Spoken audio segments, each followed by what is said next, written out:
Hello everyone, আজকের ব্লগটা বিকেল বিকেল শুরু করছি। দেখতেই পাচ্ছ পার্কে অনেক কাপল প্রেম করতে এসছে, তাই দেখে আমাদেরও ইচ্ছা হলো যে আজকে একটু বাইরে বেরোবো। তার মধ্যে তো দেখি নিচে মাঠে অনেক বাচ্চারা খেলা করছে, তো ওদের দেখেও ইচ্ছা হলো না বিকেলটাকে অনুভব করতে, বার হই সুন্দর ওয়েদারটাকে। তার জন্য জুতো বার করে রেডি সেডি হয়ে বেরিয়ে পড়লাম আমি আর আমার বান্ধবী এই সন্ধ্যেবেলা একটু ঘুরতে যাওয়ার উদ্দেশ্যে।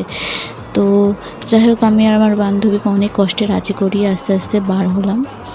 তো তখন দেখি লিফটটা নিচে যাচ্ছে অলরেডি, তো লিফটের জন্য আমাদেরকে ওয়েট করতে হবে।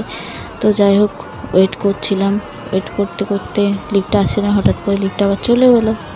আস্তে আস্তে আমরাও যাচ্ছি, তো চলো দেখা হোক।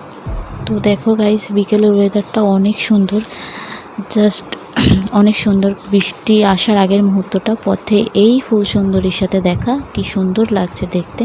তো দেখতেই পাচ্ছ সামনে হচ্ছে সিনেমা হল। তো যাই হোক, যেহেতু বয়ফ্রেন্ড নেই তো সিনেমা হলে যাওয়াটা মানায় না, তো যাবো এই দোকানটা থেকে কিছু বাজার করব সন্ধ্যেবেলা। তো বাজার টাজার করে একটু মোমো নিয়ে এলাম, অফারে পেয়ে গেলাম 30 টাকায় 4টে মোমো, জাস্ট ফাটা।